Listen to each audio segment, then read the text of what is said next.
قوم سبا کون تھی، عذاب الہی ان پر کیوں آیا؟ ایک ایسی قوم جس کی خوشحالی کی مثالیں دی جاتی تھی اور تباہی بربادی ایسی ہوئی کہ وہ تباہی بربادی بھی رہتی دنیا کے لیے مثال بن گئی۔ سب سے پہلے جانتے ہیں کہ سبا یہ کیا تھا۔ سبا عرب کا ایک قبیلہ ہے جو اپنے موری سے آلہ سبا بن یشجب بن یعرب بن قحطان کے نام سے مشہور ہے۔ یعنی سبا ایک مرد کا نام تھا اور اس کی وجہ سے اس کی قوم سبا کہلائی۔ اس قوم کی بستی یمن میں، اس کا مطلب یہ قوم رہتی تھی شہر صنعاء سے 6 میل کی دوری پر۔ اس آبادی کی ایک کمال کی بات آپ کو بتاؤں، دنیا میں بڑا لوگ چاہتے ہیں کہ ایسی جگہ جائیں جو پرفضا مقام ہو، جہاں پر مچھر وغیرہ نہ ہو، مکھیاں نہ ہو، آب و ہوا فریش ہو، گرد و غبار نہ ہو، پولیوشن نہ ہو۔ سبحان اللہ، یہ قوم ایسی تھی کہ اس کی آبادی کی آب و ہوا اور زمین اتنی صاف تھی، اس قدر لطیف و پاکیزہ تھی کہ نہ اس میں مچھر، نہ مکھی، نہ پسو، نہ کھٹمل، نہ بچھو، یعنی اس طرح کے حشرات الارض بھی نہیں تھے۔ زبردست آب و ہوا تھی، بلکہ یہاں کا موسم بھی بڑا ماڈریٹ تھا، بڑا زبردست کلائمیٹ تھا، نہ زیادہ گرمی ہوتی نہ زیادہ سردی ہوتی۔ اس علاقے کے بارے میں یہ بھی کہا جاتا ہے کہ اس کی پاکیزگی کا عالم یہ تھا اس علاقے کی کہ اگر کہیں دوسرے علاقے کا کوئی شخص اس شہر سے گزر جائے اور اس کے کپڑوں میں جوئیں ہوں تو وہ جوئیں بھی ساری مر جاتی تھی، یعنی اگر وہ کچھ پرابلم لے کر آتا تھا تو وہ پرابلم بھی اس کے جسم سے دور ہو جاتی تھی۔ اچھا، اب اس قوم کے پاس ایسے پھل تھے، ایسے زبردست باغات تھے کہ اس میں کثیر پھل لگتے تھے، بلکہ اتنے پھل لگتے تھے اور اس طرح وہ پھل گرتے تھے کہ اگر کوئی شخص اپنے سر پر ٹوکرا اٹھا کر چلے تو بغیر ہاتھ لگائے قسم قسم کے پھلوں سے وہ ٹوکرا بھر جاتا تھا۔ امیجن کریں، شاید آج تو دنیا میں ایسی جگہ نہیں ہے۔ یقیناً بڑے پرفضا مقامات ہیں، بڑے خوبصورت مقامات ہیں، اللہ کی شان اور اس کی قدرت کے نظارے آج بھی دیکھنے کو ملتے ہیں، مگر قوم سبا کو اللہ نے ایسی خوشحالی دی، ایسی آب و ہوا دی، اتنے زبردست پھل اور باغ عطا فرمائے، بڑے لوگ خوشحال تھے، آرام، سکون، پیشنس کی لائف تھی، بڑی زندگی کے مزے تھے۔ لیکن اب گڑبڑ کہاں شروع ہوئی کہ جب اتنی ساری نعمتیں ملی، اتنی ساری آسائشیں ملی تو ہونا کیا چاہیے تھا؟ اللہ کا شکر ادا کرتے، اللہ کی نعمتوں پر رب کی بارگاہ میں سربسجود ہوتے، مگر ان نعمتوں نے، اس مال نے، اس آسانی نے اس قوم کو سرکش بنا دیا۔ وہ قوم جو ہے وہ معاذ اللہ تکبر میں مبتلا ہو گئی اور کچھ اپنے آپ کو سمجھنے لگی۔ اللہ تبارک و تعالیٰ نے اس قوم کی ہدایت کے لیے یکے بعد دیگرے 13 نبیوں کو بھیجا۔ 13 انبیاء کرام قوم سبا کے پاس گئے اور قوم کو اللہ کی نعمتیں یاد دلاتے رہے کہ دیکھو اللہ نے تمہیں کتنا اچھا رکھا ہے، اور اللہ کے عذاب سے ڈراتے رہے۔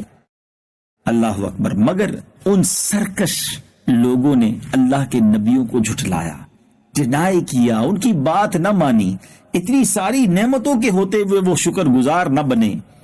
اور اس قوم کا ایک سردار تھا جس کا نام حماد تھا، وہ ایک متکبر، بڑا پراؤڈی اور سرکش آدمی تھا۔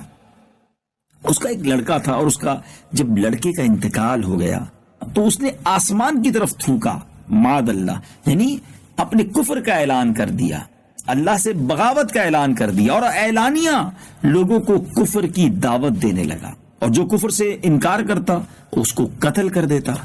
اللہ عز و جل کے نبیوں سے نہایت بے ادبی، تکبر اور پراؤڈ والے لہجے میں کہتا کہ آپ لوگ اللہ سے کہہ دیجئے کہ وہ اپنی نعمتوں کو ہم سے چھین لے۔ آپ ڈراتے نا ہمیں کہ نعمتیں چلی جائیں گی اور یہ اللہ نے دی ہیں، ہم شکر نہیں کریں گے تو چلی جائیں گی، تو آپ کہیے رب سے وہ چھین لے ہم سے۔ یعنی وہ یہ سمجھنے لگا تھا کہ یہ سب کچھ ہمارا ہے، اللہ کا نہیں ہے۔ معاذ اللہ، کیسے چھینے گا؟ کیسے جائے گی یہ ساری مال و دولت، یہ آسائشیں، اتنی اچھی آب و ہوا؟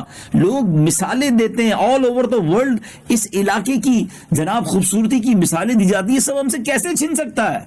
اب جب اس حماد نے اس طرح تکبرانہ لہجے میں، عصیان سے بھرپور لہجے میں جب یہ کہا اور اس کا عصیان، طغیان بہت بڑھ گیا، نافرمانی بہت بڑھ گئی، تو اللہ تعالیٰ نے اس قوم پر بڑا عجیب عذاب بھیجا۔ اس قوم پر سیلاب آیا۔ ناظرین، یہ سیلاب کیسے آیا؟ قوم سبا کی بستی کے کنارے پر پہاڑوں کے دامن میں بند باندھ کر، یعنی آج کل جو ڈیم بنائے جاتے ہیں کہ بڑے بڑے گیٹ لگا کر یا بڑی بڑی دیواریں لگا کر پانی کو روکا جاتا ہے اور اس پانی کا پھر استعمال کیا جاتا ہے، تو بڑے اچھے انداز میں بند باندھ کر ملکہ بلقیس نے 3 بڑے بڑے تالاب نیچے اوپر بنا دیے تھے تاکہ پانی سٹور رہے اور اس قوم کے کام میں آئے۔ مگر اللہ کی شان دیکھیں، ایک چوہے نے اللہ کے حکم سے اس بند کی دیوار میں سوراخ کر دیا۔ سوراخ تو چھوٹا سا تھا، چوہا کتنا بڑا سوراخ کرے گا، مگر اب وہ سوراخ بڑھتا رہا بڑھتا رہا بڑھتا رہا پانی کے پریشر سے، اور ایک بہت بڑا شگاف بن گیا، اور اس کے بعد بند کی دیوار ٹوٹی، اور ناگہاں بڑی تیزی کے ساتھ ایک بڑے ریلے کی صورت میں وہ سیلاب جو ہے اس بستی میں آ گیا۔ لوگ سکون سے گھروں میں بیٹھے تھے، چین کی بانسری بجا رہے تھے، کوئی ٹینشن نہیں تھی کہ اچانک ایسا سیلاب آیا کہ اس کے دھاروں نے اس بستی کو غارت کر دیا، ہر طرف بربادی اور ویرانی کا دورہ ہو گیا۔ جب یہ سیلاب آیا تو ساری مال و دولت، سارے باغات، سب کے سب اس میں غرق ہو گئے۔ اتنا زبردست سیلاب تھا کہ پوری بستی ریت کے تودے میں دفن ہو گئی۔